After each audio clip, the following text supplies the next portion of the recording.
We'll get those suckers! It took me a couple of days to track the Daltons down. They can't get away with this! And in that time, a whole posse of local vigilantes offered to lend a hand. We'll track them to the ends of the earth. They seemed as determined as me to find those outlaws. But as we headed into those swamps, it was like I had my own private army. There was no way those boys were getting away this time.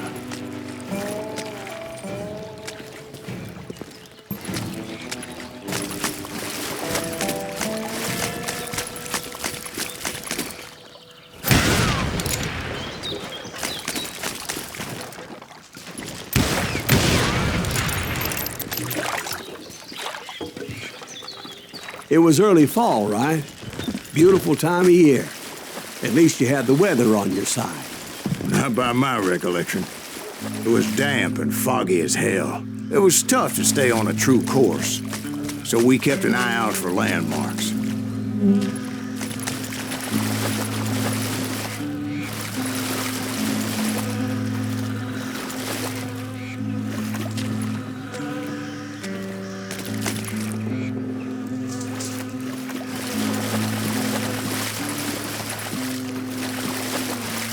It was autumn. The maple trees were in full color, red as blood.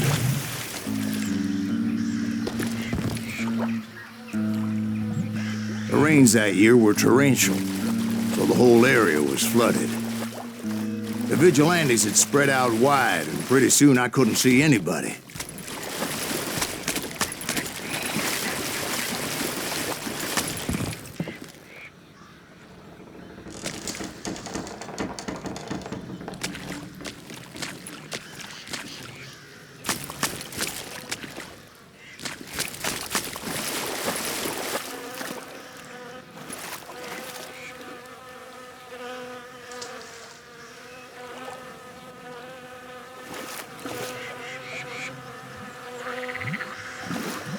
Bury them in the swamp! Plant them where they stand!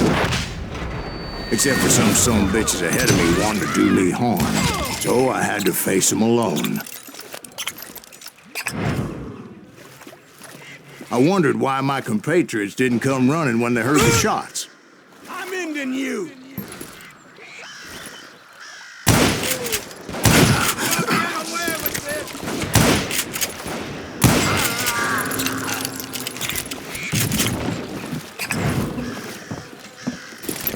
So did you find the Daltons? Not yet, but I did have the questionable pleasure of meeting a few of their friends.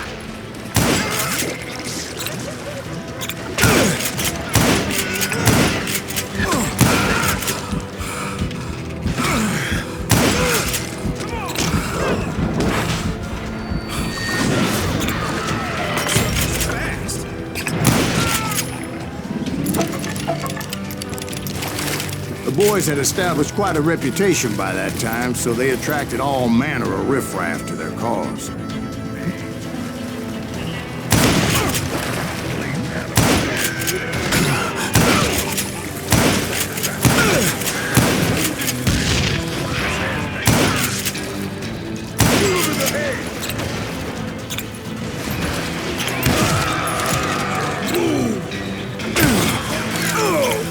Point being, I was under serious attack.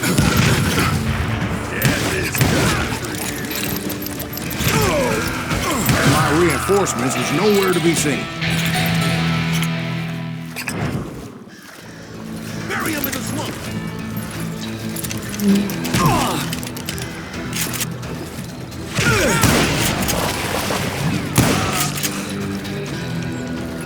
Kill that goddamn bounty hunter!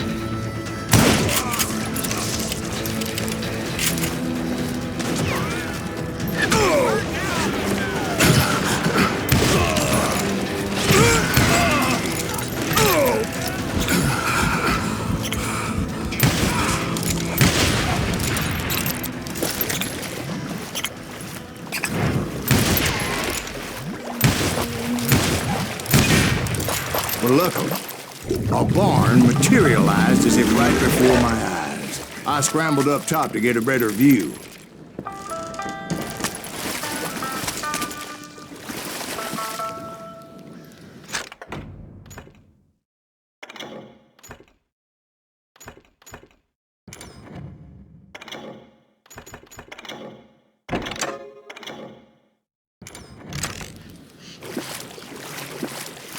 But just ended up falling inside. So, how did you get out?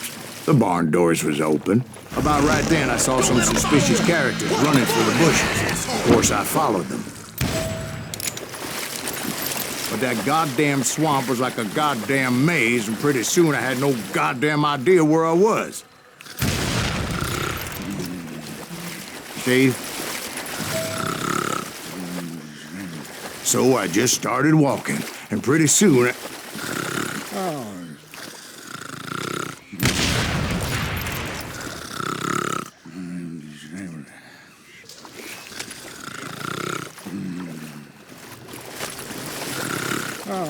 Steve? Steve?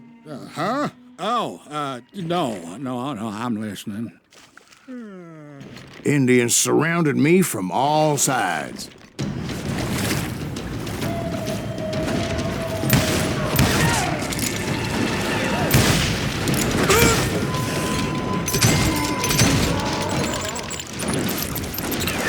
Indians? There were Indians? No. I just wanted to make sure Steve was paying attention. Now, where was I? You were following the Daltons through a swamp? That's right. See, Steve? Dwight's paying attention. No, I'm listening. I was just resting my eyes. So, where was I? The Daltons. Right. See, there's a reason so many outlaw gangs are made up of brothers. Being a brother is a very sacred thing. It's a bond like no other. Bounty hunters! Stop that, son of a bitch! So did you ever find the damn Daltons? Not yet, but I did find a few of their cousins. Kansans breed like rabbits. More Smiths or Heimhoffers or who knows what. But hell, what's more important than family? I bet Ben knows what I'm talking about.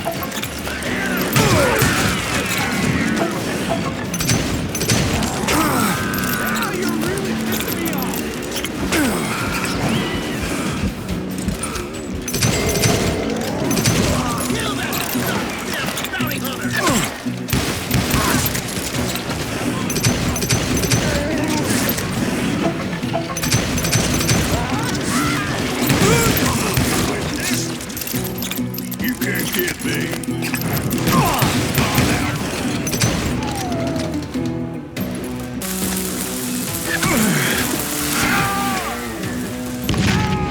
He has it coming. Waste your bullets. Go ahead.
I knew those Dalton boys were out there somewhere, standing together against anyone who would threaten them.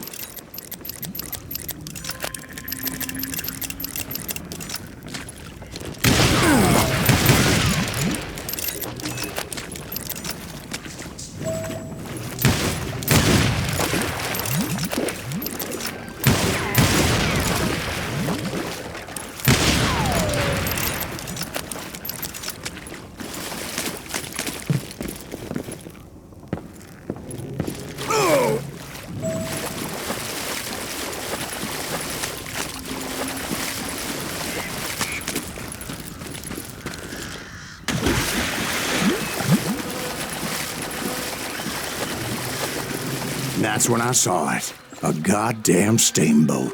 A steamboat in a swamp? Yeah, Steve, but this wasn't much more than a wreck, really. But how'd a damn steamboat end up in the swamps? Guess it floated off during the flood of '89. Now, was it a stern wheeler or a side wheeler? What? Does that really make a difference, Steve? It was a steamboat with a goddamn army on board.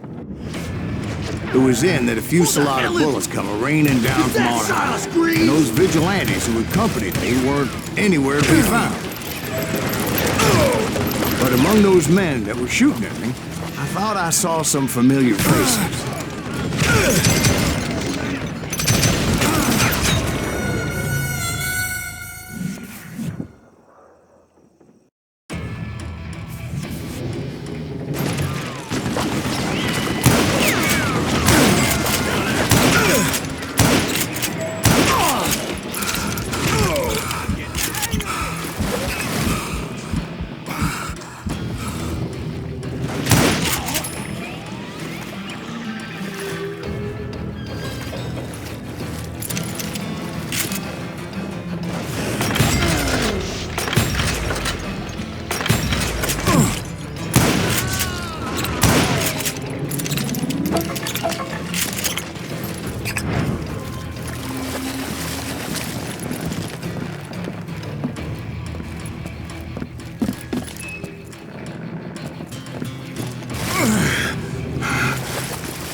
Somewhere up there, the Daltons were waiting on me.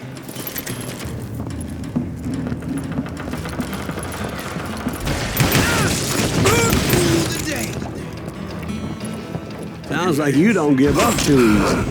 That's the kind of man I am. I set out to do something. I do it. Surrender just ain't in my nature. Plus, I'm stubborn as hell.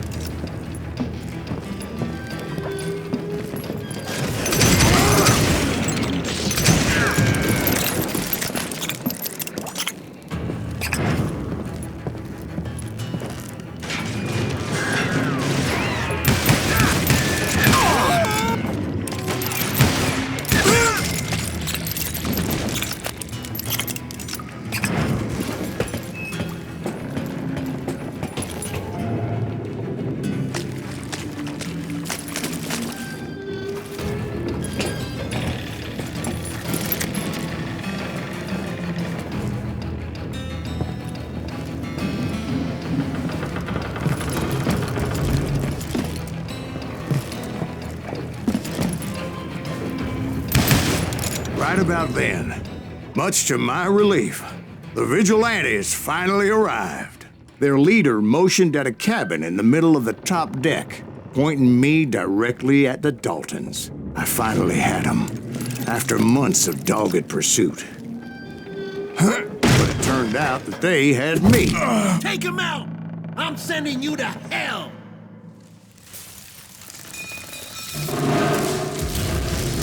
The Daltons had played me Not so like a tough fiddle. after all, is it? Apparently, the vigilantes were on their damn payroll. They didn't just want to shoot me. They wanted to burn me alive. But finding my way out of a burning labyrinth proved to be quite a challenge. It was a riverboat, right? I mean, it's not like it was a goddamn ocean liner. Oh, yeah, but I was in a Did you fight. hear about that ship that's gonna launch next year? Largest one in the world. You're talking about the Titanic. If you ask me, it's too blessed big.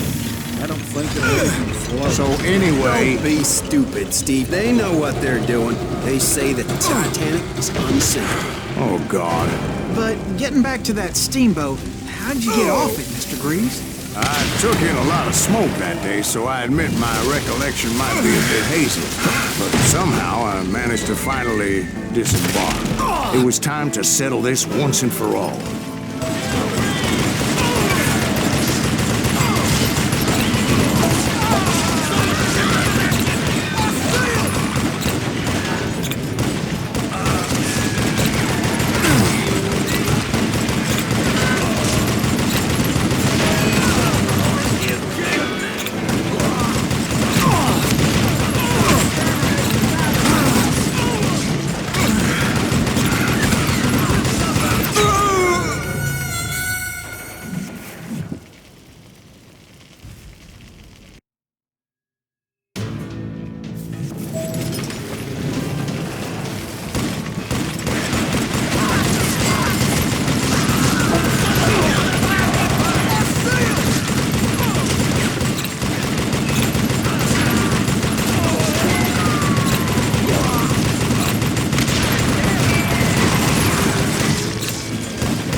weren't about to come at me one at a time. They were in this together. Two brothers side by side, determined to take me down. Confident that this time the odds were on their side.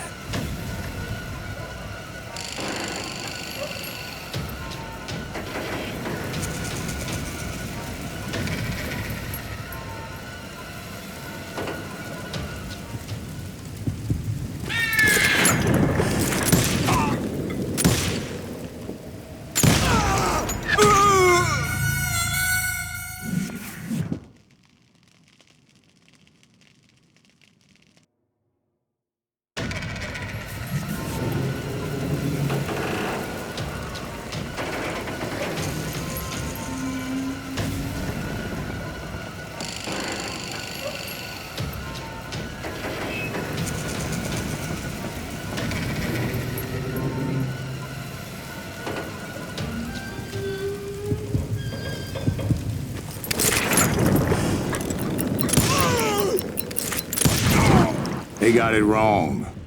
A sad end for those two. If they'd only known that Emmett was still alive despite his wounds.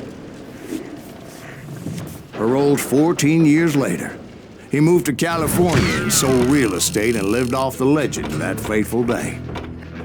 And the tragic death of his two brothers.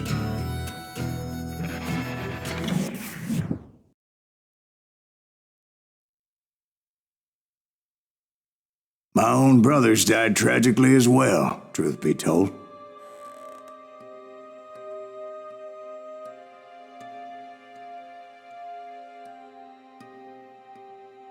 It was 1868, and me and my older brothers were pulling a tidy profit running cattle into Juarez, Mexico. One night after my brothers retired for the evening, I found a little poker game in a cantina with a couple of cowboys. And I just couldn't lose. I even won an old Spanish coin that had to be 100 years old.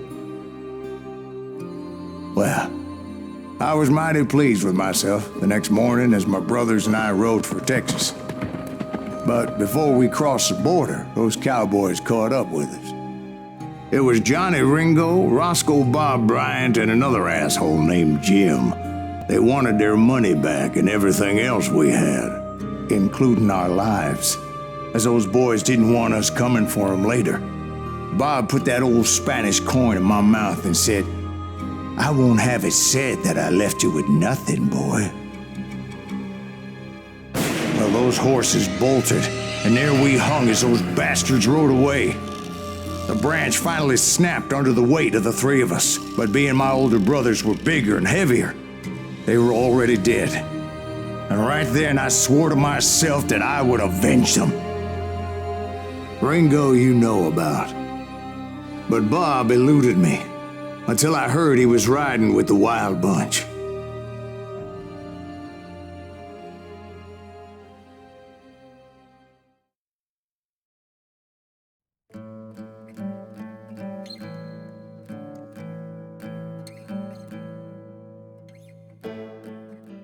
I'd been on their trail for months, ever since they left their hideout in the Bighorn Mountains. Led by Butch Cassidy, they were a loose association of outlaws who robbed banks and trains from Colorado to Montana. Among them was the Sundance Kid, and that murderous hombre I was tracking, Roscoe Bob Bryant. Were you a part of that giant Pinkerton posse after the Wild Bunch? No, boy. A circus like that would have slowed me down. Besides, I wanted Bryant all to myself. I'd heard about a large shipment of gold being transported to Wilcox, Wyoming on the Overland Flyer. I figured the Wild Bunch would likely hit such a treasure, and by God, I figured right.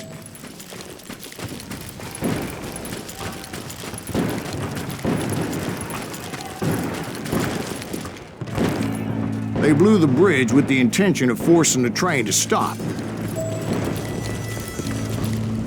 Well, I assumed the Wild Bunch was likely in the still intact part of the train high above. I was determined to make that sumbitch Bob pay for what he did to my brothers.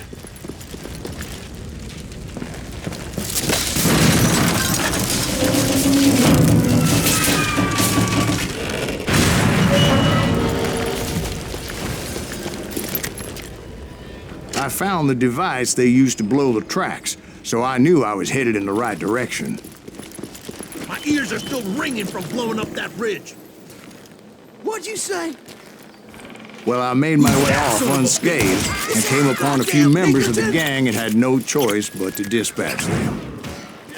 From there, I had to negotiate an even more precarious route. But first, I would need to get my ass out of there.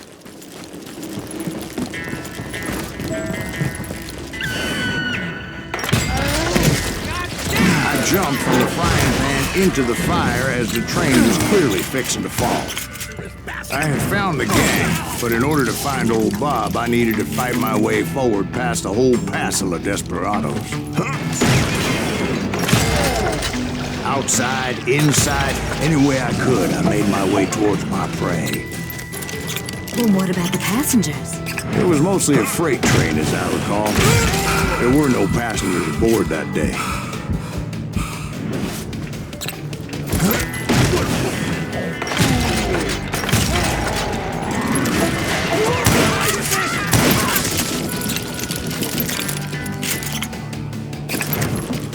As I mentioned before, I am not fond of heights, but I was too busy dodging bullets to worry about falling to my death.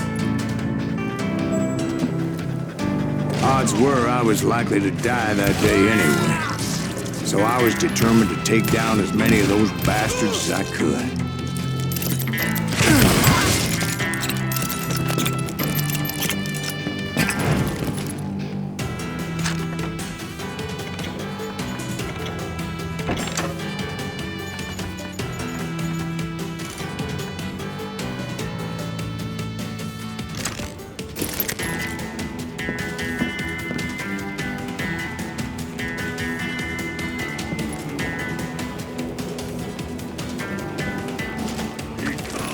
At times, it was like shooting ducks in a shooting gallery.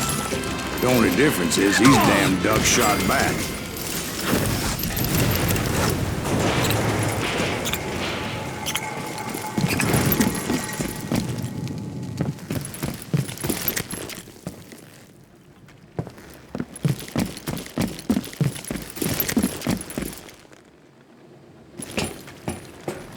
I kept hoping the law would show up and give me a hand. You mean like that giant Pinkerton posse that I read about? Did they come riding in, guns a-blazing to help?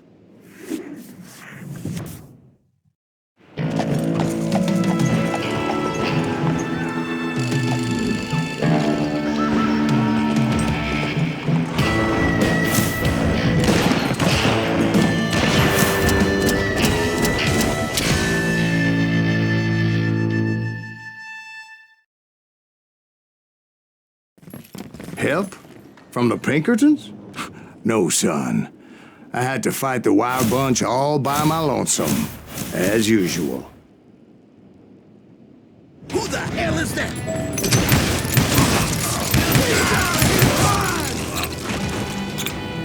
Take cover! Retreat! Retreat!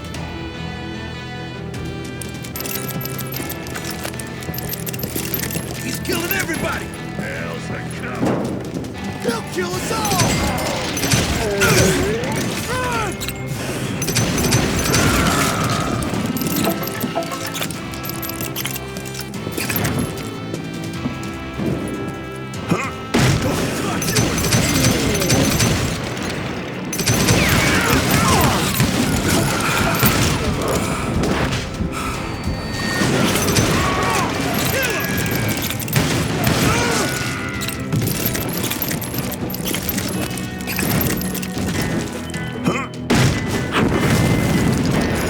My guess is those dime novels didn't portray this as it happened, did they?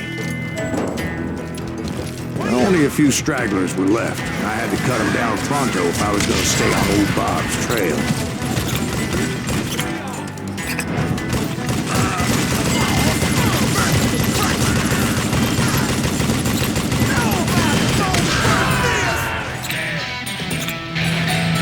If you want to live! So are you called that?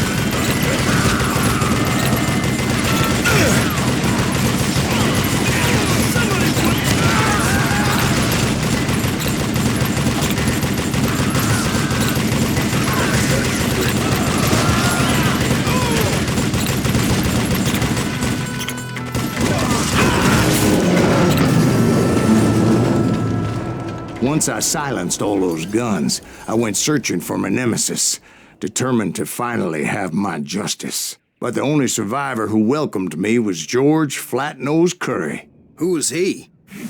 The fastest gun in the gang. Right after Sundance, I mean. And Kid Curry, and maybe Elsie Lay. Though some folks might dispute that.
On that very same day, Butch Cassidy and the Sundance Kid decided to leave the Wild Bunch behind and decamped for South America.